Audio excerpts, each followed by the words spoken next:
Soyez les bienvenus, vous êtes sur International, sur les antennes de RFI, TV5 Monde, émission réalisée avec notre confrère Le Monde.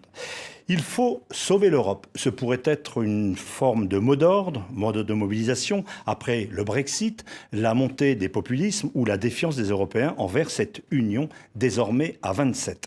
Sauver l'Europe, c'est aussi un livre, ce livre que nous propose Hubert Védrine. Merci d'être sur le plateau d'International. Vous avez été proche collaborateur de François Mitterrand de 80 à 95, puis ministre des Affaires étrangères de 97 à 2002. Vous êtes aujourd'hui consultant et vous enseignez à Sciences Po Paris. Nous allons commenter ce nouvel ordre mondial de l'Europe, mais aussi des États-Unis, avec l'élection de Trump, les menaces du Turc Erdogan, ou encore l'attitude de Poutine. Beaucoup de questions avec Sophie Malibaud de RFI et Christophe Hayat du quotidien Le Monde. Alors Hubert Védrine, à quelques jours des 60 ans du traité de Rome, fondateur de cette Union européenne, on parle toujours de ces 6 décennies sans conflit comme étant l'apport majeur de cette Europe. Ça ne suffit plus, ce constat, Europe égale la paix, ça ne suffit plus à convaincre du bien fondé de l'Europe ? Non, la preuve, ça ne suffit plus, parce que si vous additionnez les vrais anti-européens, qu'il ne faut plus confondre avec les eurosceptiques, donc les anti-européens, genre extrême droite et extrême gauche. Après, c'est variable selon les pays. En Grande-Bretagne, ils ont gagné de justesse. Bon. Les vrais anti-européens, les simples sceptiques, ils ne sont pas contre, mais ils n'y croient plus vraiment. Ça n'a pas tourné comme ils le souhaitaient. Ceux qui sont déçus, on leur a promis l'Europe sociale ou des citoyens, ça se concrétise pas vraiment, ils sont déçus. Et puis les allergiques à ce que Jean-Claude Juncker lui-même, le président de la Commission, a le courage d'appeler la réglementation à outrance. Vous arrivez à une assez grosse majorité. Les pro-européens classiques centre-gauche, centre-droit, sont minoritaires à peu près partout. Quant aux européistes fédéralistes vrais, ils sont relativement influents dans les milieux économiques ou dans les médias ou les think tanks, mais pas dans l'opinion. Donc il y a une majorité contre, ce qui me paraît le premier des problèmes. Donc tous les slogans à l'ancienne, l'Europe c'est la paix, l'avenir, la jeunesse, ça ne fonctionne pas. De toute façon, ce n'est pas l'Europe qui avait fait la paix, je vous rappelle. Hein. C'est les Américains et les Soviétiques. L'Europe a profité intelligemment de la paix. Vous dites que l'Europe n'est pas la mère de la paix, mais voilà. Sa fille. Et donc, en tout cas, mais ça c'est une petite parenthèse historique, en tout cas, c'est plus un argument suffisant depuis longtemps. Depuis longtemps. Je vous rappelle que le référendum pour Maastricht, que Mitterrand avait voulu pour le sanctuariser, en quelque sorte, était passé à 1% près. Ah oui. 1% près. Après, on fait comme si de rien n'était. Et puis le rejet en 2005 par les Français, les Néerlandais, d'autres, s'il y avait eu d'autres référendums. Donc il y a une longue période où on n'a, à mon avis, pas assez intégré le fait que les peuples étaient en train de décrocher et on n'a pas apporté des réponses satisfaisantes, sinon on n'en serait pas là. Jean-Claude Juncker a dit lui-même que cette commission était celle, je cite, de la dernière chance. Donc c'est une chance qui a été ratée ? On ne peut pas encore dire ça. Et puis, il a été assez courageux, je trouve. Il est souvent critiqué de façon absolument injuste, à mon avis, parce qu'il a mis le doigt là-dessus. Les peuples ne veulent pas simplement avoir une meilleure croissance, et puis Erasmus pour tout le monde, c'est très sympathique, ça. Bon, c'est bien. Mais les peuples veulent garder un peu d'identité, de souveraineté, plus en sécurité. Ils ne veulent pas forcément que la machinerie européenne, Commission, Parlement, Cour de justice, décide de tout et de rien à leur place. Le côté intrusif. Il a dit qu'il n'a pas été tellement soutenu, il n'a pas été tellement suivi, en fait. Donc il a été plutôt bien, Juncker, par rapport à ça. Et s'il a dit dernière chance, c'est parce qu'il voit bien que les Européens sont plus d'accord entre eux, en fait, sur quelle doit être la suite. Mais c'est pas tout à fait perdu. Il y a un rendez-vous à Rome dont on peut peut-être espérer qu'il donnera quelque chose. Sophie Malibaud. On peut pointer, par exemple, qu'au moment du référendum sur le Brexit, les jeunes britanniques, les jeunes de Grande-Bretagne ont massivement voté contre la sortie de l'Europe. Et donc il y a quand même encore, l'Europe fait encore rêver quelque part. Les jeunes urbains, oui. Ils ont même défilé dans les rues au lendemain de... Oui, mais le clivage urbain ou pas urbain est plus net encore que celui-là. En France, en 2005, les jeunes avaient voté plus contre que oui, par rapport à ça. De toute façon, l'Europe n'a jamais fait rêver. Elle n'a pas été... Il n'y a jamais eu de manifestation dans les rues pour demandant plus d'Europe, c'est jamais arrivé. Ce sont des élites qui ont fait ça de façon tout à fait démocratique, transparente, avec soutien par des gouvernements démocratiques, ratifié par des parlements, le traité de Rome 1957. Bon, mais il n'y a jamais eu de mouvement de masse par rapport à ça, mais les peuples ont plutôt suivi quand même. Ils ont trouvé ça plutôt bien. Puis ils ont mélangé les acquis de la paix, qui était la fin de la guerre plus l'Alliance Atlantique avec l'Europe, donc ils trouvaient ça sympathique. Et puis une longue période de croissance, tout ça se mélangeait. Donc il ne suffit pas de réenchanter ou de faire rêver, surtout pas.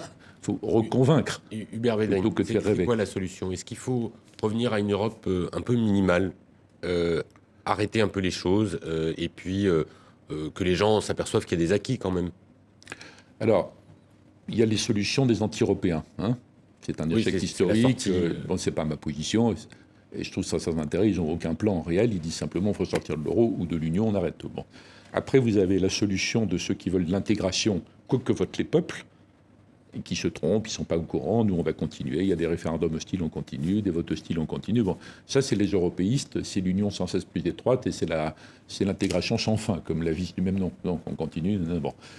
Moi, je suis ni dans l'un ni dans l'autre. Je pense que si on veut sauver le projet, qui est un grand projet historique, dans l'intérêt du monde en plus, je crois, il faut remettre les peuples dans le coup. Pas les vrais anti-européens, on n'y arrivera pas. Mais tous les autres que j'ai cités, vous voyez, les sceptiques, allergiques, déçus. On peut y arriver à condition qu'on leur dise la construction européenne n'est pas une machine qui va cannibaliser ce qui vous reste d'identité ou de souveraineté. Donc vous restez vous-même, mais nous sommes ensemble parce qu'on est plus forts ensemble. Il y a un tour de... C'est pas évident. Donc pour moi, la solution, je propose ça, il y a d'autres idées que les miennes, mais voilà ma contribution, c'est de dire à un moment donné, c'est ce que j'appelle la pause, c'était mal compris, parce qu'il y a dit oui, il veut tout arrêter. Je ne veux pas tout arrêter. Je veux un message pour dire aux gens, on vous écoute. Vous voulez garder donc identité, souveraineté et compagnie, c'est pas répugnant, c'est pas choquant, c'est normal, on va apporter une réponse raisonnable à ça. Et pour moi, juste après, il faudrait réunir une conférence des gouvernements responsables et déterminés et ambitieux, un peu sur le modèle de la conférence de Messine en 1955. Pas simplement pour dire ce qu'ils viennent de dire, il y a quelques-uns là, à 4. On va faire plusieurs vitesses, ça, c'est comme ça depuis le début, les plusieurs vitesses. Mais pour dire on va s'attaquer à la répartition des pouvoirs entre le niveau européen et le reste. C'est l'opération subsidiarité. Vous voyez, qui fait quoi ? C'est ça l'idée ? Alors, qui fait quoi ? Donc, l'Europe devrait, à mon avis, le niveau européen devrait faire beaucoup moins. La réglementation à outrance, ça existe. Alors, il y a une combinaison diabolique entre la bureaucratie de Bruxelles et les bureaucraties nationales qui s'en sont servies pour faire passer des choses tout en protestant contre les résultats. C'est un jeu de menteurs, tout ça.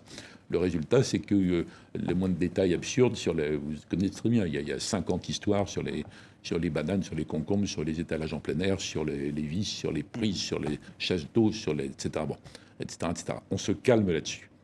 On fait de l'harmonisation par objectif. Et on redonne au niveau européen deux ou trois grandes missions, mais qui n'est plus la surréglementation dans le détail. D'ailleurs, les vrais vieux fédéralistes historiques expliquent que Jean Monnet n'avait même pas, même Jean Monnet, fédéraliste, il n'a même pas en tête l'idée d'une commission qui était au-dessus, supranationale, pour surréglementer. C'est pas l'idée d'origine. L'idée d'origine, c'était une commission restreinte, de haut niveau, très politique, qui ne surréglementait le contraire de ce qu'on a. Donc, on retourne les choses et on redonne à l'Europe, mais on ne va pas le faire tout seul entre nous, c'est la conférence qui dirait ça, la conférence refondatrice. 2 ou 3 missions majeures pour après. Lesquelles ? Ce qui saute aux yeux, mais je ne veux pas répondre à la place de l'hypothétique conférence des pays volontaires. Non, mais qu'est-ce qui vous paraît prioritaire aujourd'hui ? La sécurité. Déjà Mitterrand en 92 avait été obligé de dire face à Séguin, une Europe forte vous protégera mieux. En étant 92. Et on est avant les mouvements migratoires de masse, on est avant les convulsions au sein de l'islam, on est avant le retournement sur la mondialisation, on est compte. Donc il faut montrer que l'Europe est une structure non pas fermée, pas protectionniste au sens débile à l'ancienne, mais protectrice. Donc il faut un Schengen refait qui marche bien. Un vrai système avec des vrais gardes-frontières. Et puis il faut arrêter les batailles entre méthodes communautaires et nationales. Madame Merkel a fait un discours excellent il y a 7-8 ans là-dessus. Elle s'est fait engueuler par la Commission après, qui veut que des choses communautaires. En fait, il faut combiner garde-frontières, les gardes-côtes, et puis il faut distinguer absolument les demandeurs d'asile. Ça, on ne peut pas fixer des quotas, on ne connaît pas les quantités de drames des 10 prochaines années. Et les mouvements migratoires, il faut avoir le courage de co-gérer avec les pays de départ et de transit. Si on arrive à dire ça, je pense qu'il y a une partie de l'opinion en Europe qui se calmerait un peu et à qui on pourrait dire qu'il faut quand même être plus généreux en termes de réfugiés, puisque le reste est géré. Mais comme aujourd'hui, ils ont le sentiment que rien n'est géré, que c'est une passoire complète, et qu'on les fait vivre dans une maison sans porte ni fenêtre, et on les accable de notre mépris en faisant de la morale, les gens sont contre tout ça, vous voyez. Pour moi, je pense que ça serait un des sujets qui s'imposerait, mais il y a d'autres sujets. On voit des réponses très différentes à propos justement de cette crise migratoire. Certains pays les ont accueillis à bras ouverts, notamment au début en Allemagne, et la Hongrie annonce qu'elle les met en prison. Oui, mais c'était dans l'urgence, ça. Le système Schengen, il était pas mal pour... libre circulation. Oui. Temps calme. Oui, libre circulation entre les pays fondateurs, ça s'est élargi petit à petit. Et on n'a jamais bien organisé la frontière extérieure, parce que dans l'ambiance que je dis un peu par esprit comme ça polémique, l'ambiance un peu bisounours là, des 30 dernières années, Et on allait faire la communauté internationale, l'Europe allait servir d'exemple, tout ça. Donc on ne s'est jamais dit il faut une frontière extérieure gérable. Ça ne veut pas dire fermeture aux frontières. C'est-à-dire que simplement qu'on gère ce qui se passe. Bon, c'était fait pour un temps calme. Pas trop de réfugiés, pas trop de migrants, on y arrive. Puis des gens qui n'ont pas un mode de vie trop différent des pays où ils arrivent. Si vous avez en masse l'inverse, eh ben, les clauses dans Schengen, d'ailleurs c'est prévu. Dans Schengen, les gens disent moi je rétablis les frontières parce que je suis sur le trajet, c'est pas possible. Il faut sortir de ça. Mais ça ne sert à rien d'insulter les pays qui le font. Il faut trouver des solutions. Hubert Védrine, c'est pas impossible. Est-ce que justement, sur ce type de chapitre, sécurité, c'est le moment de faire une pause? Est-ce que c'est pas justement sur ces chapitres-là qu'il faudrait accélérer les choses? Dans mon esprit, la pause, encore une fois, c'est pas une mise à l'arrêt. Le mot pause, je l'ai peut-être mal choisi d'ailleurs. C'est un message pour dire au peuple, vous croyez que c'est une espèce de rouleau compresseur, que rien n'arrête, qui se fiche totalement des votes. Ben non, on va vous écouter. Je réagis un peu à une remarque que je cite du ministre allemand Schäuble, qui est très européen, qui dit c'est quand même impossible de ne jamais tenir compte des peuples. Donc pour moi, je commence en disant bon, on tient compte, on écoute, mais aussitôt on fait de la conférence. Mais je le ferai sur l'intégration. Pause, pas longtemps, quelques mois, pendant l'intégration, jusqu'à ce qu'on ait redéterminé qui fait quoi. Sur l'affaire Schengen, non, on ne peut pas faire de pause, je ne crois pas. Au contraire. Il faut accélérer. Au contraire, il faut aller vite. Les ministres de l'Intérieur ont bien travaillé ces 2 dernières années dans la panique. Enfin, il y a eu la panique, ils ont bien travaillé. Et donc là, il faut aller assez vite à un système qui fonctionne. Et de même, le système qui fonctionne vis-à-vis pour ce qui est de l'arrivée des migrants, les points d'entrée, Grèce, Italie, est-ce qu'on peut rester en l'état? Non, il faut tout changer, tout ça. Bien sûr. Hubert Védrine, ce mois-ci, le Royaume-Uni va très probablement activer l'article 50 qui lance la négociation sur le Brexit. 2 ans pour y arriver, etc. Est-ce que vous pensez que ça va, sans préjuger du résultat, à qui ça va profiter? Aux europhobes ou aux européistes? C'est-à-dire, est-ce que vous pensez que l'expérience du Brexit va prouver qu'en fait, sortir est un casse-tête et qu'on a tout à y perdre? Ou au contraire, ça va être le début des dominos et tout le monde va vouloir sortir? J'en sais rien. Et vous non plus? Non, mais ça se présente comment ça? Parce que j'ai l'impression que les Britanniques commencent à déchanter en découvrant que on ne peut pas avoir tout, c'est-à-dire un accord commercial avec un marché unique sans la libre circulation. Si le Brexit tourne bien, c'est très menaçant pour ce qui reste d'Union après. Même si aujourd'hui, il y a plein de peuples très mécontents, mais qui ne veulent quand même pas sortir. Oui, parce que les Polonais, les Hongrois, ils veulent pas sortir non plus. Ils veulent rester. Ils profitent du marché intérieur. Ils protestent contre les idées des Allemands ou des Français, mais ils ne veulent pas sortir. Donc il n'y a pas de contagion de la sortie pour le moment. Mais si ça se passait très bien finalement, qu'ils retombent sur leurs pieds, tout ça, il dit donc que c'est une menace, et à ce moment-là, l'Europe aurait sacrément intérêt à s'être réformée avant. Pour avoir ça vous paraît possible d'avoir les avantages du marché unique sans... Je ne sais pas comment tournera la négociation, parce que honnêtement, je n'ai aucune idée de ce que sera la position des Britanniques dans 1 an et des Européens dans 1 an. Est-ce que les Britanniques dans 1 an diront on sort quoi qu'il arrive? Ou est-ce qu'une partie d'entre eux, peut-être majoritaire, commencera pas à dire... Juncker dit lui-même qu'il espère que les Britanniques reviendront dans l'Union européenne. Alors moi, ça ne me paraît pas totalement exclu. Ouais. Qui disent à un moment donné, on a eu un mandat du référendum, loyalement on a négocié, en fait ça ne marche pas, donc on revient. Mais je ne crois pas qu'ils puissent revenir dans une union absolument inchangée. C'est-à-dire si les européistes d'aujourd'hui, qui disent on continue quoi qu'il arrive, ils veulent simplement punir les méchants britanniques, si c'est que ça, il n'y a pas d'espace de retour. Si l'Europe dans 1 an, mais qu'on ne peut même pas prévoir, on ne connaît pas le résultat de l'élection en France, en Allemagne, aux Pays-Bas, tout ça. Bon. S'ils disent dans 1 an, après tout, c'est idiot de se priver des Britanniques, il y a peut-être une marge de négociation, donc c'est pas simplement qu'ils reviennent, mais il y a une sorte de retrouvaille qui se fait avec une combinaison d'une Grande-Bretagne moins exigeante et d'une Europe plus pragmatique pour sauver le projet. Mais là, par exemple, pour vous, est-ce qu'il faut revenir sur la libre circulation des travailleurs, qui est une des sources principales de la colère contre l'Europe, en Europe occidentale, je parle en tout cas. C'est-à-dire de voir arriver des Polonais, des Roumains qui... On pourrait introduire des atténuations, je pense. Des calendriers, des écluses. Un système qui fait que le choc serait moins fort. Quand on regarde le coût horaire d'un ouvrier bulgare ou d'un ouvrier allemand, vous voyez bien la différence est quand même tout à fait considérable. On aurait dû y penser au début, mais ça aussi, c'est l'époque de la mondialisation sans limite.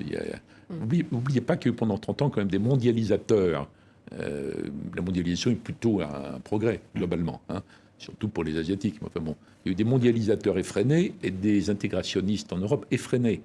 il faut retrouver peut-être tout simplement un peu de bon sens par rapport à ça. Donc moi, je ne dis pas non à l'idée qu'on réorganise un peu ça. Évidemment, les pays de l'Est sont tout à fait pas contents.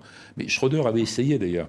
Vous vous rappelez que quand il y avait eu l'adhésion, il avait obtenu qu'il y ait un temps de 7 ans pour l'Allemagne avant que les clauses jouent pleinement. Peut-être qu'il a aussi fallait être plus patient, aller dans le sens de l'histoire, dire que quand l'écart des salaires, par exemple, ont été réduits de temps, à ce moment-là, la circulation sera complète. Et quand, tout ce qu'on aurait dû faire avant, si on n'avait pas voulu forcer les événements, c'est peut-être à nouveau faisable maintenant. De toute façon, il faudra, pour sauver le projet, il faudra quand même... il faut des compromis. Donc, par exemple, il faut revenir sur les délocalisations, parce qu'on se plaint beaucoup des délocalisations en Asie, en Turquie, au Maghreb, etc. Mais aujourd'hui, une grande part des délocalisations sont intra-européennes. Bien sûr. C'est-à-dire que les usines françaises partent en Roumanie ou en Bulgarie, enfin, ou en Slovaquie. D'abord, les usines allemandes. Parce qu'il y a toute la politique allemande qui a retrouvé, au fond, son hinterland de toujours, dans toute l'Europe centrale. Alors peut-être qu'en effet, il faudrait revenir sortir du tout ou rien. C'est vrai que si on dit ça, le groupe de Visegrad saute au plafond.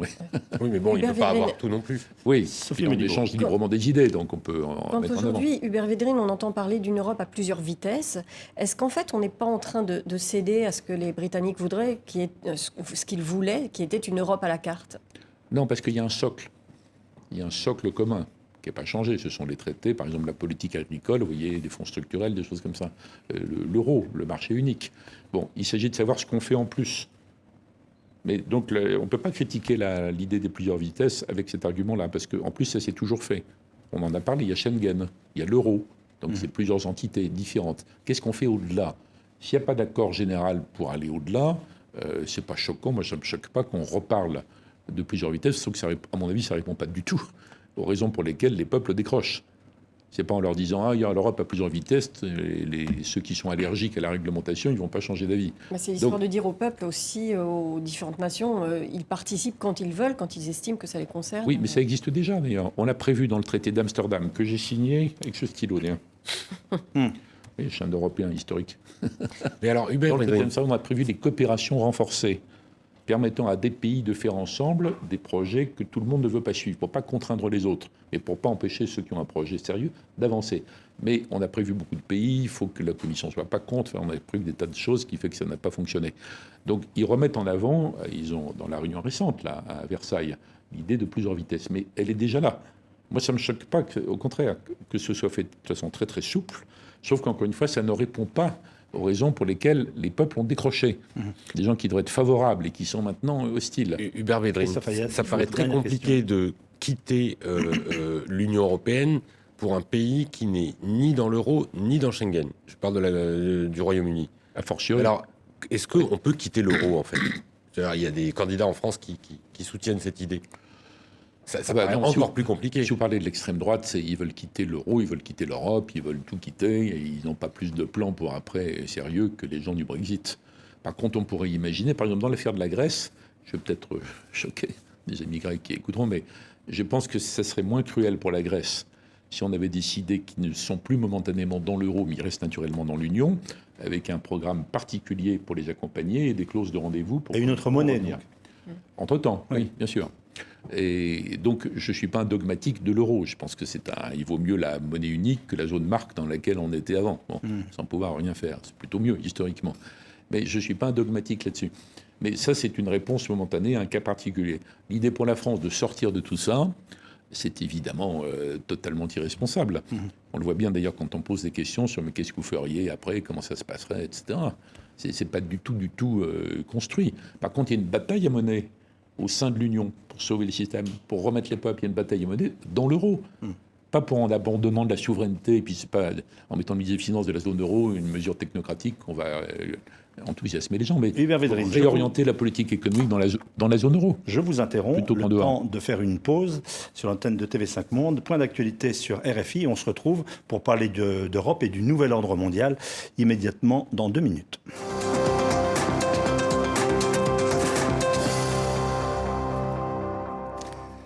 International sur TV5 Monde, RFI, émission réalisée avec le quotidien Le Monde. Nous parlons de l'Europe et même c'est ambitieux de sauver l'Europe avec notre invité, ancien ministre des Affaires étrangères français, Hubert Védrine. Je voudrais vous proposer une image. Elle a 24 heures. Elle a été prise donc à Bruxelles, au Conseil européen. Et il y avait la question de la reconduction de Donald Tusk. On voit ici donc cette image. Il a été réélu par les Européens, mais contre l'avis des Polonais, donc de son propre gouvernement, qui aurait préféré un candidat plus conservateur. Là aussi, il y a des incohérences à l'intérieur d'un même pays. Et au fond, on ne s'intéresse même plus à ce Conseil ni aux différentes entités. Oui, mais il y a toujours des dissensions au sein de chaque pays. De toute façon, l'Europe, ce n'est pas un pays, c'est 27, 28, et si on élargissait, ce serait 35 pays différents avec leur politique intérieure. Mais dans l'affaire, c'est la Pologne qui s'est ridiculisée. Et Tusk a été reconduit largement, du coup, même par ceux qui n'étaient pas totalement convaincus par le nationalisme de le reconduire. Ouais, ça a été effectivement une humiliation et lui, il est reconduit. Mais j'ai parlé de mon petit livre avec lui. Et alors ? Rien, je ne peux pas vous dire, mais il était intéressé. Bon, bah écoutez, on le remonte. Autre élément d'actualité... Il y a un point d'exclamation qui est important. C'est pas un point d'interrogation. Ni absence de ponctuation. Voilà, nous remonterons Sauver l'Europe avec ce point d'exclamation. À propos d'Europe, première visite de la chancelière cette semaine, Angela Merkel, aux États-Unis à la rencontre de Donald Trump. C'est un événement important. On doit négocier avec ce président américain peu prévisible ? Attendez, la question ne se pose même pas. Bon, je la retire alors. On va négocier avec qui ? Non, c'est quand même, j'espère, évident que la négociation, la diplomatie, c'est fait pour parler à tout le monde, y compris des gens qu'on n'aime pas, y compris dans certains cas des gens beaucoup plus menaçants que Trump. C'est pas uniquement pour se rassembler entre copains. Bon. Donc, bien sûr, est-ce que c'est que Mme Merkel ? Ça, c'est regrettable, mais c'est la réalité des choses en Europe ces dernières années. D'ailleurs, Obama était venu la voir quand il avait quitté son mandat. Bon, ça, c'est un autre sujet. Pourquoi on a décroché ? Pourquoi on n'est plus au même niveau ? Comment on peut revenir au même niveau ? C'est un autre chapitre. Ça aurait eu plus de sens une visite à 2 ou 3 dirigeants européens. Oui, sans doute, mais la réalité européenne est... Bon, je pense que Trump n'était pas pour non plus. Et sans doute pas, mais la réaction est la même du côté du Turc que du côté de Poutine. Bon, ça c'est notre problème, comment se débrouiller pour être dans cette situation, et comment surmonter ça, c'est un autre chapitre. Mais par rapport à Trump, moi je pense qu'il est urgent de dépasser le stade de sidération qui a saisi non seulement tous ceux qui avaient voté Hillary Clinton aux États-Unis et tous les milieux entre guillemets progressistes dans le monde entier, mais aussi toute l'Europe, qui est épouvantée par cette élection, qui l'a jugée peut-être possible, mais en tout cas impensable, qui sont bouleversés par chacune de ces apparitions. Mais vous trouvez que sa politique étrangère est lisible ? C'est pas le sujet. Le problème, c'est nous. C'est que donc on a été sidérés, stupéfaits, choqués, épouvantés. Alors on dit mais les grands électeurs vont pas le confirmer, puis il y aura l'impeachment, et puis il va se planter. Blablabla. Alors au lieu de faire tout ça, il faut tranquillement dire voilà les éléments fondamentaux pour nous. Et sans doute que Mme Merkel le fera, parce qu'elle est quand même un leader responsable et capable. Donc il faudrait dire, vous voulez arrêter l'accord climat ? Ben nous, non. Et le monde entier va continuer. Même avec des États comme la Californie ou des entreprises américaines. Vous voulez torpiller l'accord Iran ? Non, on va l'appliquer. Et si vous utilisez les menaces américaines classiques de sanctions unilatérales avec cette espèce d'unilatéralisme judiciaire, non, on n'acceptera pas. Et on est prêt à aller travailler en Iran avec d'autres monnaies que le dollar. Vous voyez, vous voulez un rapport différent avec Poutine ? Alors là, ça devient plus compliqué puisque les Européens ne sont pas d'accord entre eux. Nous avons notre propre conception des rapports plus réalistes avec Poutine. Mais il faudrait admettre qu'on a échoué en Syrie et que l'Ukraine est gelée. Bon.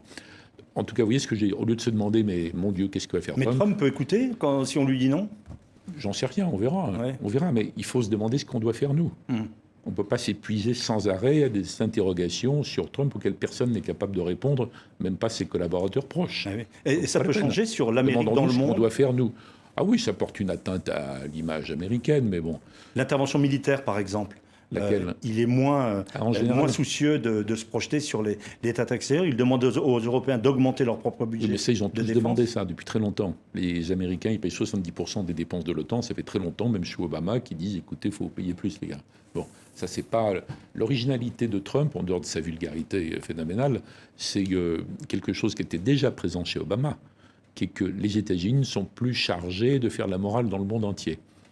Ils s'estiment plus chargés d'aller démocratiser le monde. Autrefois, l'Occident évangélisait le monde entier.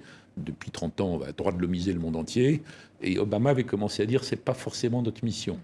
C'était la mission Wilson, il y a un siècle, le président Wilson, après la Première Guerre.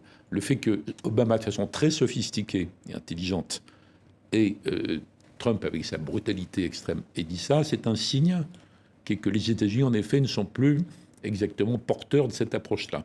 Ce qui ne veut pas dire qu'ils soient isolationnistes. Parce que oui, il veut en même temps augmenter le budget de la défense, qui est déjà colossal. Bon.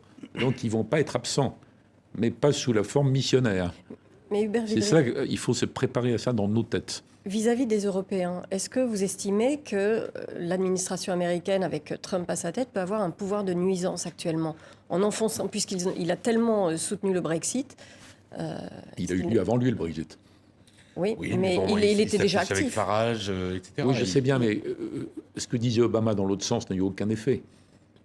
Obama a été dire le Brexit, c'est pas bien, l'Europe, c'est bien, c'est sympathique, tout ça. Ça n'a eu aucun effet. Il a été dire que Mme Merkel allait défendre des valeurs, qu'est-ce qu'il a dit, universelles, aucun effet. Ça aurait pu être pire.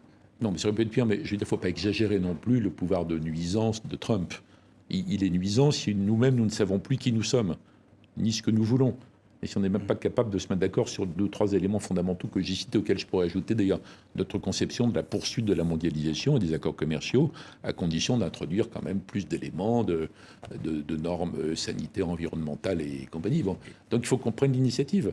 Vous voyez, il y a le côté spéculation sur Trump, ou angoisse sur Trump, et qu'est-ce qu'on fait ? Alors, qu'est-ce qu'on fait ? Il faut se concentrer là-dessus. Une des Il sera volontés obligé d'en de- tenir compte d'une façon ou d'une autre. Une des volontés de Trump, c'est de rouvrir les accords commerciaux pour les renégocier à son profit. Est-ce que vous Oui, un par pensez un. que Un par un, oui. c'est quelque chose de possible légalement? Est-ce qu'il faut qu'on rentre là-dedans parce que l'Europe peut avoir aussi des choses à négocier? Ah ben ça, il le fera. Hein. Je ne sais pas comment on peut l'en empêcher. Il y a une sorte d'idéologie OMC qui est un peu morte quand même, même si ça reste un cas très utile et que l'organe de règlement des différends est très très très très important. Alors là, il faut essayer de se battre pour que cet organe garde sa légitimité et qu'il puisse arbitrer, parce que sinon on n'a plus rien. C'est un peu la jungle. Mais l'Europe est obligée, pour défendre sa conception de la poursuite de la mondialisation, il y aura un peu de démondialisation au sens où ça va freiner un peu, et que pour des raisons d'insertion des coûts écologiques en termes de transport et autres, ça va régionaliser un peu. Donc, ce n'est pas tout à fait les 30 dernières années passées. 30 dernières années. Mais nous, on a intérêt à avoir notre conception. Regardez le blocage par les Wallons, mais ça aurait pu être quelqu'un d'autre sur le modeste accord Canada-Europe. Plus personne n'était pour l'accord États-Unis-Europe, vous voyez, qui n'était pas idiot, parce que quand Obama disait il vaut mieux des normes euro-américaines que des normes chinoises, c'est intelligent au début. Enfin, Mais ça passait la plus. Commission de Bruxelles n'a pas renoncé. Oui, mais ça, c'est les hamsters dans la roue. Hein. Ils ne peuvent pas retourner les opinions Vous là-dessus. faites des amis dans cette émission. Je voudrais Non, vous... je parle comme si on parlait normalement entre nous. Naturellement. Je voudrais vous proposer une autre image, celle d'une crise diplomatique importante. Le président Erdogan qui s'en prend à 2 pays, à l'Allemagne et aux Pays-Bas, avec son sens habituel de la nuance, qualifiant le fait d'avoir refusé la venue donc, de 2 ministres sur leur territoire. Il les qualifie de nazis et de fascistes. Il faut avoir peur d'Erdogan ? Si on est turc, sans doute, mais pour le reste, là aussi, il ne faut pas forcément exagérer son pouvoir de nuisance.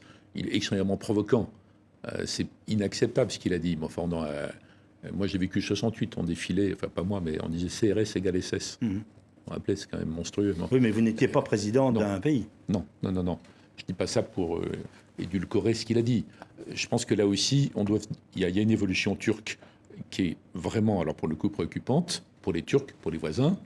Ils ont échoué dans le projet de refaire une espèce d'influence ottomane, parce qu'aucun pays arabe n'a envie de se retrouver sous l'influence turque. Il y a évidemment une fuite en avant très personnelle, très, très dure, un mélange de démocratie formelle et puis de systèmes de plus en plus autoritaires, despotiques. Donc la question, c'est la même. Qu'est-ce qu'on fait, nous ? Qu'est-ce qu'on fait, nous ? Voyez ? Alors, dans l'idéal, il faudrait qu'on soit suffisamment fort en Europe pour ne pas donner de prise au chantage turc. Il faudrait qu'on ait réussi à Qu'est-ce qu'on faire... peut faire, Hubert Védrine, à partir du moment où les Turcs et les Russes retrouvent un agenda commun ? C'est Moyen-Orient. les Occidentaux n'ont plus le monopole de la puissance dans le monde. Ça fait 15-20 ans. Quand ils ont cru avoir gagné, c'était l'inverse. Bon. Est-ce qu'ils n'en sont pas totalement exclus, là ? Alors, on est exclu en Syrie, parce qu'on s'est planté en Syrie, en partant d'ailleurs de principes absolument honorables. Enfin, on s'est planté. On n'est pas totalement dépourvu de levier, de cartes. Après, ça dépend si vous parlez France ou Europe ou États-Unis, etc. Bon, on ne va pas complètement sortir du jeu, mais enfin, on n'est plus les maîtres du jeu. D'ailleurs, au Moyen-Orient, personne n'est complètement maître du jeu. Donc il faut trier dans tout ça. Notre intérêt, d'abord prioritaire, c'est dans l'affaire de la gestion des réfugiés. Il faudrait être suffisamment fort. Il faudrait faire ce dont on parlait dans la première partie de l'émission, c'est-à-dire réfugiés et migrants, et pour dire à Erdogan, vous faites ce que vous voulez. Vous gardez les réfugiés, tant mieux, très bien, on est d'ailleurs prêt à vous aider, ils viennent en Europe, on va gérer la situation. Il faudrait qu'on ne soit plus terrorisé par ça. C'est ça son levier. Après, à mon avis, il faudrait atteindre le jour où on serait assez fort pour dire on avait envisagé que la Turquie entre dans l'Europe. En fait, excusez-nous, mais en fait, c'est pas la bonne voie, c'est pas réalisable.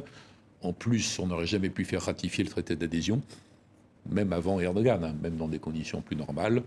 Reconnaissons que c'est une fausse piste, mais nous, on est prêt à ce qu'il y ait un très grand accord de partenariat stratégique avec la Turquie le jour où vous l'accepterez. Si on était capable de faire ça, on se sentirait déjà mieux. Il serait furieux. Mais on pourrait négocier sur des bases plus saines. Mais quelle est votre analyse? Qu'est-ce qui empêche de faire ça actuellement? Nous, la division, la peur, le fait que les Européens sont incapables de se comporter en puissance, que le projet européen n'a jamais été, quoi que racontent les Français, un projet d'Europe puissance. Si on remonte au fondateur, c'était l'annexe économique du système de l'Alliance, hein, pour eux, la fameuse Europe qui a fait la paix. Et donc, faire émerger l'idée que l'Europe doit devenir une puissance, sinon elle est impuissante et donc elle est dépendante de l'ensemble des autres, y compris Erdogan, Poutine, les marchés, je ne sais qui, il est évident qu'il faut convaincre. Les peuples européens, ils sont toujours dans leur bulle, ils croient qu'ils peuvent s'en dispenser de ça. Mais l'affaire turque nous montre que non. Voilà, donc c'est plutôt, je renvoie toujours vers nous, parce que sur tous ces défis, au lieu de trembler dans le vide, il faudrait qu'on se fortifie nous-mêmes. Alors, vous dites, on s'est planté en Syrie, plus de 300 000 morts, une situation toujours illisible. Vous avez dirigé, je le rappelais... C'est pas de notre faute, les 300 000 morts. On s'est planté dans notre tentative d'agir. C'est le constat que l'on fait sur le bilan. Vous avez dirigé la diplomatie française. Vous dites, on n'est pas des bisounours, on parle avec tout le monde. Même avec le régime de Bachar el-Assad, même avec Bachar. Il ne faut pas parler avec tout le monde par manie ou par faiblesse, ou par. On parle avec tout le monde si c'est nécessaire. Et ce serait nécessaire de parler avec Bachar. Il faudra rappeler 1000 fois que Roosevelt s'est allié avec Staline. Il avait tué plus de gens qu'Hitler quand il s'est allié avec lui. Et Churchill aussi, même. Churchill était plus méfiant. Bon, donc il ne s'agit pas de le faire parce qu'on parle à n'importe qui. C'est d'ailleurs à peu près inutile d'ailleurs de parler avec Assad, à mon avis, même en termes très réalistes. On a besoin de parler avec les Russes. On aurait dû le faire d'ailleurs dès l'origine de la guerre civile en Syrie. Et il faut parler aux Iraniens. C'est d'ailleurs... Hubert Védrine, désolé de vous contredire, mais on parle avec les Russes, on parle avec les Iraniens. C'est juste qu'ils en font qu'à leur tête. Oui, c'est bien. Mais bon, ils ne sont pas les seuls. Enfin, vous voyez ce que je veux dire. Puisque la question qui m'était posée, c'est est-ce qu'on parle avec Donc je répondais sur oui, il faut être prêt à parler. Après, est-ce que ça règle les problèmes par enchantement? Bien sûr que non, vous avez raison. Il faut parler en étant un peu dissuasif. Il y a une question de rapport de force. Il ne faut pas s'interdire de parler. Sinon, on peut supprimer la diplomatie. On va parler qu'avec les Belges, hein, au bout du compte. Bon. Quel est le moment Donc, il faut réintervenir dans le jeu. Et nous aurions intérêt, nous, Français, d'ailleurs, à avoir une capacité à parler aux Iraniens, comme on le fait aux Saoudiens et aux autres, parler, discuter, aller au-delà, avoir des projets. Ça, c'est sur la gestion sunnite-chiite. Dans l'affaire de Syrie, il faudrait... C'est compliqué, on reparle de loin. Hein.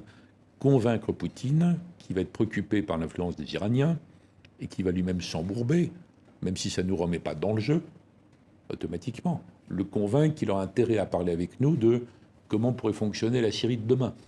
Qu'on redevienne la France laboratoire diplomatique, source d'ingénierie politique, c'est des choses qu'on sait faire aussi, sur l'avenir de ces pays. Là, on peut peut-être rentrer, mais il faut qu'on ne soit pas trop en désaccord avec les autres Européens, que Trump ne soit pas l'éléphant dans le jeu de quilles dans l'affaire. Bon, il y a des conditions à remplir. À partir de quel moment vous estimez quel a été le moment charnière, peut-être, où on s'est planté, comme vous dites, sur la Syrie?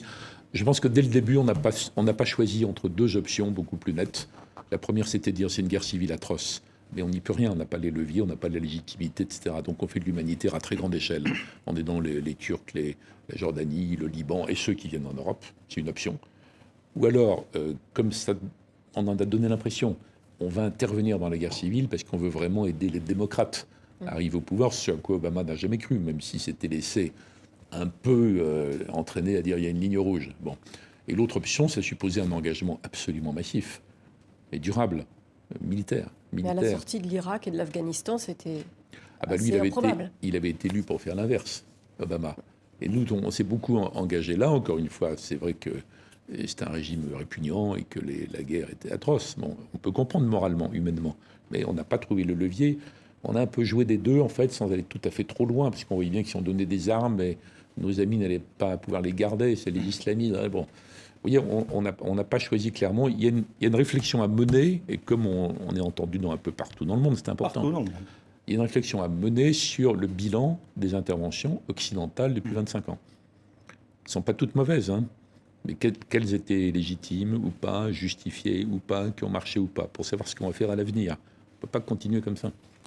Par exemple, vous parliez des interventions françaises dans le monde, enfin des interventions occidentales, mais on va parler d'une intervention française, c'est celle au Mali. Est-ce que il semble quand même que c'est en train de tourner au bourbier, c'est-à-dire on reste, les accords sont pas appliqués, la violence remonte, on est obligé d'augmenter les effectifs, etc., etc. Est-ce que vous avez peur d'une sorte d'engrenage, d'enlisement? Sur le déclenchement de l'opération, c'est inattaquable. Ah oui, non, mais Inattaquable. Menace réelle.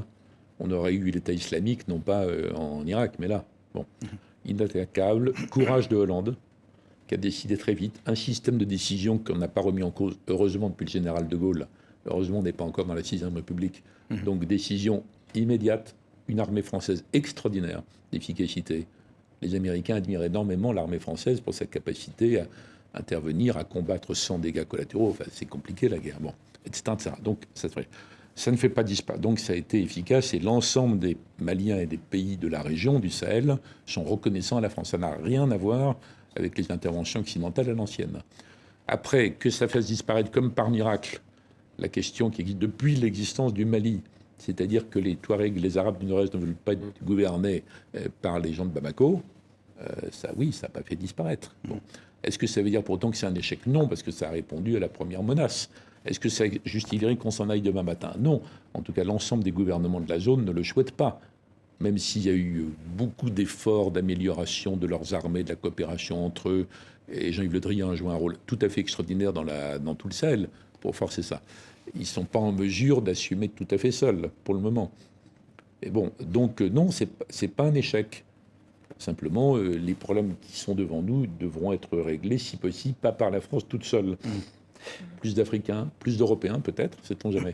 Hubert Védrine, on va parler un peu de la France. Nous sommes à un peu plus d'un mois d'une élection présidentielle. Il y a un mot que l'on prête à François Mitterrand, avec qui vous avez beaucoup travaillé, que vous connaissez bien. Il aurait dit « Je suis le dernier des grands présidents ». Est-ce que cette phrase a réellement été prononcée? Et est-ce que, compte tenu de ce qui se passe actuellement, des candidats en lice, il avait été assez visionnaire, il aurait été visionnaire? Il l'a dit plusieurs fois, mais il ne faut pas prendre ça comme signe de mégalomanie, voyez, dans la phase ultime de sa présidence. C'était une description des compétences des présidents, des pouvoirs des présidents. D'ailleurs, il ne disait jamais ça sans fuite. Donc, il dit mondialisation, le rôle des marchés, l'Europe, on exerce la souveraineté en commun, ceci, cela, c'est ça. D'accord. Dernier président dans la plénitude. Et d'ailleurs, c'est le dernier président d'avant le quinquennat. Vous voyez? Et d'ailleurs, il est arrivé à Jacques Chirac de me dire c'est notre dernier grand président. Après, Jacques Chirac, président. Je dis mais non, vous dites ça pour me faire plaisir. C'est trop gentil. Il dit, non, tout le monde pense ça. Bon, donc il y a une question de contexte, c'est une question d'institution, et c'est pas une comparaison qui pourrait être un peu choquante sur la valeur des uns et des autres. C'est autre chose. Alors, il se pourrait que dans un mois, après le premier tour de l'élection présidentielle, les deux grands partis de gouvernement qui dominent la vie politique française depuis des décennies ne soient pas qualifiés au deuxième tour. C'est une ère politique nouvelle, ça. Ah oui, c'est un vrai changement. Moi, je m'en afflige parce que je pense que la Ve République a beaucoup apporté à la France. Rappelez-vous la situation à la fin de la 4e, même si la 4e a beaucoup modernisé. Il faut d'ailleurs se rappeler que les leaders de la 4e, qui eux-mêmes avaient réfléchi sur leur impuissance, beaucoup d'entre eux, quand même, avaient soutenu la réforme constitutionnelle du général de Gaulle et de Michel Debré. Ils ont demandé le 49-3, par exemple. Des gens comme Guy Mollet, Pinet, etc. Ils ont dit... pouvoir passer en force au Parlement. Passer en force, pouvoir passer quand même. Sans le vote. Gouverner Sans le vote de soutien. quand même, au bout du compte, si ça ne marche pas du tout. Vous voyez. Donc, ils étaient assez conscients des limites de l'hygiène de la 4e. Et aujourd'hui, nous voyons bien que la 5e est là, les institutions, l'élection du suffrage universel qui est de 62, pas de 58, mais ça ne suffit pas pour faire la 5e. Il y a une question de personnel politique, mais surtout une question de parti.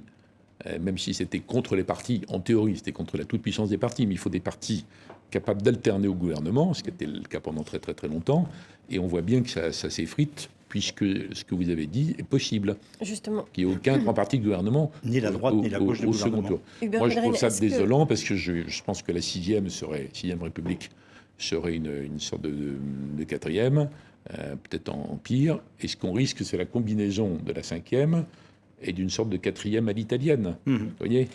Et Avec ça, la c'est- stabilité en prime. et c'est pas, oui, alors pas tous les matins, mais bon, avec des coalitions qui changent selon les sujets, etc. Et ça, c'est pas un élément de force.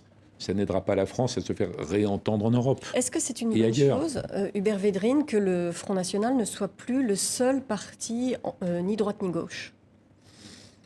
Je sais pas, c'est un fait. Je sais pas, Est-ce que vous trouvez que c'est une bonne on chose n'a pas à dire si c'est pour, bon ou mauvais. pour la scène politique française, qui est une autre force qui émerge dans ce...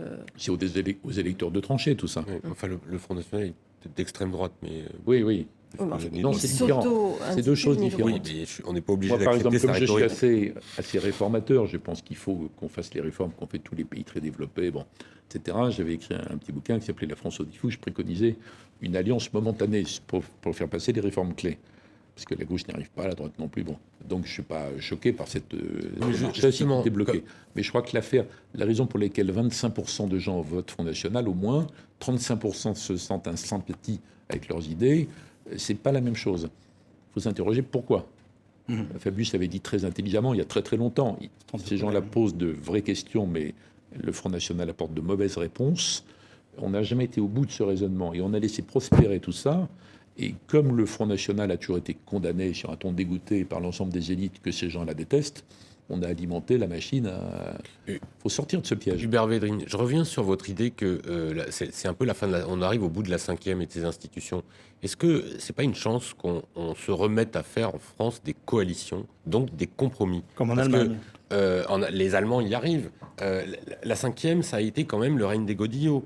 C'est-à-dire les partis qui, yeux fermés, appliquent le programme de gouvernement du À président. droite comme à et- gauche. voilà. Est-ce que là, il ne faudrait pas qu'on arrive un peu à des coalitions, ce dont on a perdu l'habitude depuis très longtemps? Bien sûr. Est-ce que c'est souhaitable? Oui, je rappelais mon petit bouquin précisément pour dire ça. Je ne suis pas hostile, moi. Pas l'union à la coalition à l'allemande. On n'y arrivera pas à négocier 3 mois dans le détail ce qu'on veut faire sur chaque sujet. Les Pourquoi? Allemands- Parce qu'on est français et qu'on est Et belliqueux, ça ne vous... Non, pas querelleur. ça ne vous a pas échappé que même au bout de 50 ans de religion d'État sur l'amitié franco-allemande, les Allemands sont allemands, les Français sont français. Bon, il y a des permanences qu'une partie des élites trouve stupéfiantes, mais c'est comme ça. Bon, donc on ne peut pas l'appliquer. Par contre, des coalitions, pourquoi pas, intelligentes sur des projets précis, moi, ça ne me choque pas du tout. Alors, prenons votre interprétation, parce qu'elle est sympathique, c'est la plus positive de ce qui se passe. On a gardé le cadre de la cinquième, et à l'intérieur, on réintroduit une souplesse qui permettrait en effet de gouverner mieux. Pourquoi En dehors pas? des partis politiques? Non, pas en dehors, en les associant dans des choses combinées, parce que sur l'éducation, on ne trouvera pas la même combinaison que sur qu'est-ce qu'on fait avec l'Europe, etc. Mais, bon, c'est séduisant que Christophe Ayat ait des raisons, on verra. Faut espérer. C'est une hypothèse. Alors, au terme de une cette hypothèse. émission, Hubert Védrine, sauver l'Europe, point d'exclamation, je le reprécise, c'est tout à la fois un souhait, une possibilité, une prophétie. Là, c'est une proposition qui Mais s'inscrit elle sera sauvée, cette Europe. entre ceux qui veulent tout casser Ouais. et ceux qui veulent continuer sans tenir compte des peuples. Donc j'essaie à l'intérieur du camp des pro-européens dont je fais partie, j'essaie de trouver une voie qui précisément permette Et de quand saura-t-on retrouver si elle est le soutien. sauvée, l'Europe? Vous le saurez en 2-3 étapes. Alors d'abord, il y a le rendez-vous de Rome. Bon, faut pas trop attendre non Les plus. 60 ans parce du que, traité de bon, Rome. ça, après, il y a le résultat des élections françaises, Pays-Bas entre-temps, puis allemandes. Et donc, ça se joue, je dirais, à partir de la fin de l'année, fin 2017-2018. Merci Hubert Védrine d'être venu sur le plateau d'International, émission de TV5 Monde, de RFI, réalisée avec le quotidien Le Monde. Merci pour ce regard sur le nouvel ordre mondial. Excellente suite de programmes sur les antennes de RFI, de TV5, excellente lecture du Monde. Nous nous retrouvons la semaine prochaine pour un autre invité. Nous parlerons notamment de la situation en Turquie.